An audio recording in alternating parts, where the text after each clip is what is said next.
Queridos amigos Luz do Mundo e Sal da Terra, bom dia, boa tarde, boa noite. Meu nome é Dario Bueno e também sou conhecido como Burro. Fui vereador em Jacareí, cidade do interior do estado de São Paulo. Como sempre, começamos as nossas conversas, bem-aventurado é o povo, cujo Deus é o Senhor, Salmo 144. E a grande promessa do Evangelho: se você tiver a fé do tamanho de um grão de mostarda, nada lhe será impossível. Um presente de um grande amigo meu, Oséias capítulo 4, versículo 6. Por falta de conhecimento, foi destruído o meu povo.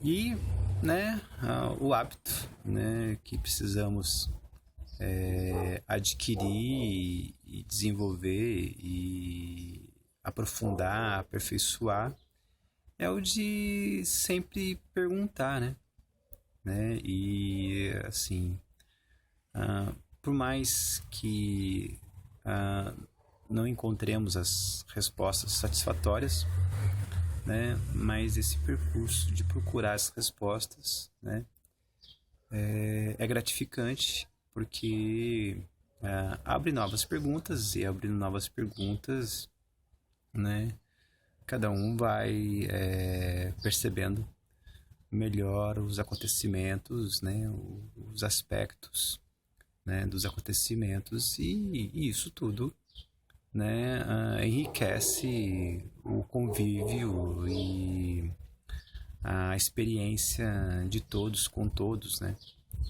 E então, assim, como diz o Evangelho, haverá guerras e rumores de guerras, mas os eleitos abreviarão, os dias de dores, os dias de aflição, Porque, como diz o Isaías, o profeta, de longe virão as abelhas, Então, uma solução que é descoberta, desenvolvida,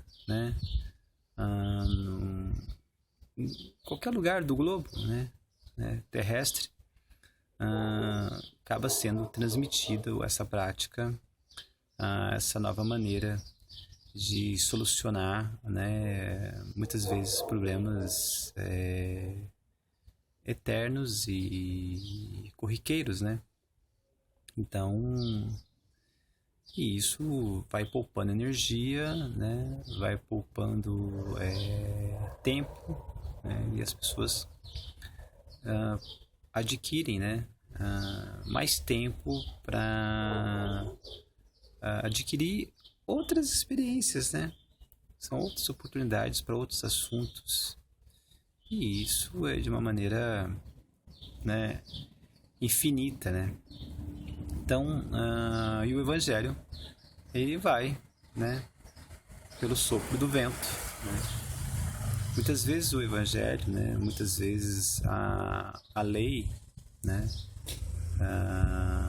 não é transmitida, de maneira formal, livro tal, capítulo tal, versículo tal, Muitas vezes não é assim. Muitas vezes as pessoas adquirem esse conhecimento, essa prática, muitas vezes são originais do Evangelho e muitas vezes são inspiradas, pelo Evangelho, Mas continua esse processo enriquecedor de experiências e alívio, e abreviação do tempo de dores, Essa é a graça, essa é a misericórdia, que todos esperamos ao praticar, o bem e a obediência à lei, Então, assim, estou continuando as perguntas, que conhecimento é esse que nos falta, que pode nos levar à destruição, à sua ausência? Jesus disse: conhecereis a verdade, e a verdade vos libertará, E aí, continuando a pergunta, libertar do quê? Toda a Bíblia inteira, é sobre a idolatria, Então, precisa libertar o ser humano da idolatria. idolatria, ela aprisiona as pessoas nas superstições, né? As pessoas ficam medrosas, as pessoas ficam dependentes de ídolos que são ídolos de madeira, de ferro, de bronze, né? Ídolos mortos, né? E nós precisamos entender, né, o que são esses ídolos e de onde eles surgiram, né? Bom, esses ídolos, eles surgiram, né, do medo do ser humano, né? O ser humano, né, ele procurando novas pastagens, né? Ele vai se aproximando das montanhas, né? As montanhas, elas têm o seu... a origem das águas, né? Então, as geleiras, né, alimentam, abastecem os regatos e os rios, né, e lagos, né? Então, montanha e lago praticamente irmãs gêmeas, né? Porque o gelo derrete, né?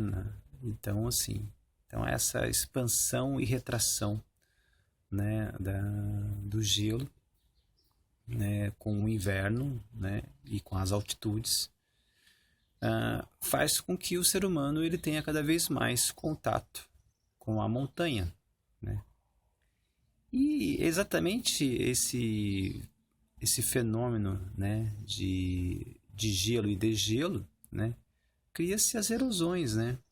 Então, as montanhas têm gargantas profundas, tem a formação dos vales, né?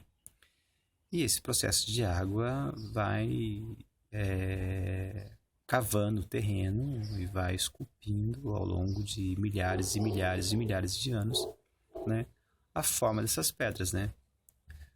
Muitas formas são sugestivas de animais, muitas formas são sugestivas de pessoas, né? Muitas formas são inusitadas, né? E essa maravilha toda, ela se soma, né, com a umidade, né, desses lugares, com a pouca iluminação desses lugares, né? Então você já tem os sentidos, né, já são mais aguçados, né? Tanto a sua pele quanto a sua visão, eles precisam ser mais sensíveis, né, para sua autodefesa, né? E depois você tem ali a exposição, né, a animais selvagens, né? Lobos, você tem ursos, tigres, né? Então, animais agressivos, predadores, né? Então, a sua audição também fica mais sensível, né? E não só isso, você tem toda ali a sorte de serpentes, né? Então, é um ambiente que a sensibilidade do ser humano fica à flor da pele, né? O seu estado de vigília, né? E o seu estado de medo também, de fantasia, né? Porque ele precisa antever os perigos, né? E ele não vai ficar esperando, né, um tigre se aproximar. Ele ouve um rugido, né? E esses rugidos, eles são amplificados pelo eco das paredes das montanhas. Então, não só o medo, mas as condições ambientais, né, amplificam, né, o som do vento. Então, assim, a gente precisa perceber isso. E a nossa mente, ela é muito receptiva e dinâmica, né? Ela vai criando fantasias, né? E assim, imagina o ser humano num ambiente, né, compreendendo todos esses fenômenos com uma linguagem pouco desenvolvida, né, tendo que explicar isso, né, tendo que mostrar para o filho, né, o perigo que é ir a determinado lugar, né. E claro que esses monumentos, né, geológicos, né, eles acabam se tornando fronteiras, né? Não ultrapasse aquele monumento, não ultrapasse aquela coluna, não ultrapasse aquela cachoeira, não ultrapasse aquele bosque, não ultrapasse isso, né? E assim, não só a questão das figuras serem maravilhosas, né, serem monumentais, porque muitas vezes em escalas extraordinárias, né, elas também são acompanhadas do não ultrapasse tal ponto, né?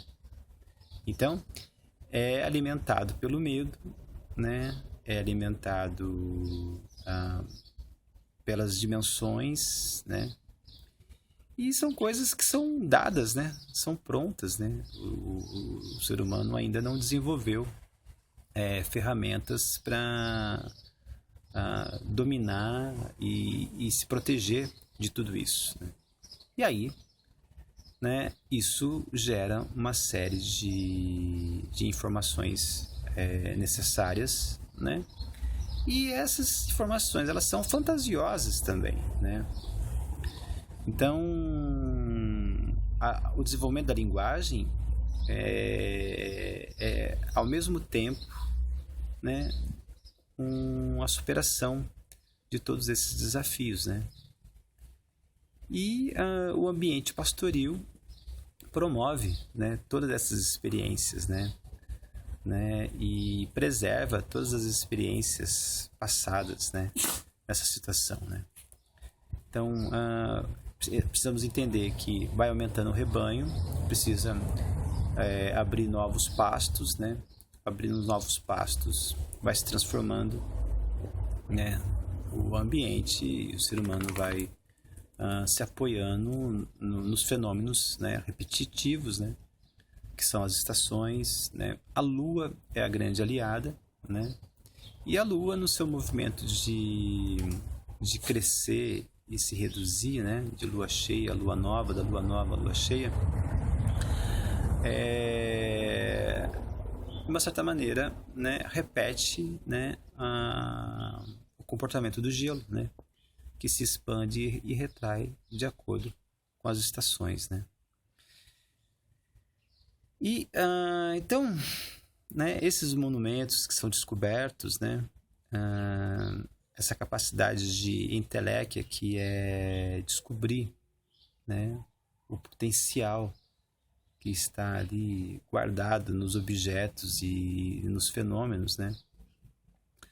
O ser humano, ele vai dominando o ambiente, né? E assim, ele vai transmitindo, né, essas informações importantes para as próximas gerações. Então, os eleitos são essas pessoas que descobrem soluções e transmitem soluções, né? Então, o Evangelho também diz isso, né? Um planta e outro colhe, né? Então, ao mesmo tempo que estamos facilitando, né, o mundo para as gerações futuras, né, nós herdamos, né, muitas facilidades das gerações anteriores, né, de todas as gerações anteriores, né? E assim que construímos o reino dos céus, né? O Evangelho também nos diz que o reino dos céus não é esse lugar aqui, aquele lugar lá, né? Não é um ponto geográfico, né? É um piscar de olhos, ele vai acontecer, está no meio da gente, né? Então é isso, né? É um resultado das nossas ações inteligentes e generosas. Caras que alice para todos vocês, isso é graça e verdade. E a gente continua falando com respeito e doçura sobre todas essas coisas, porque é do Pai, o universo, o dinamismo e a mais elevada honra. Assim seja, para o bem do nosso querido Brasil, né? Estamos no ano 462 da deglutição do Bispo Sardinha. E mais uma vez o Evangelho, venha e veja, e que seus olhos sejam nítidos como o girassol, que seu olhar seja nítido como um girassol.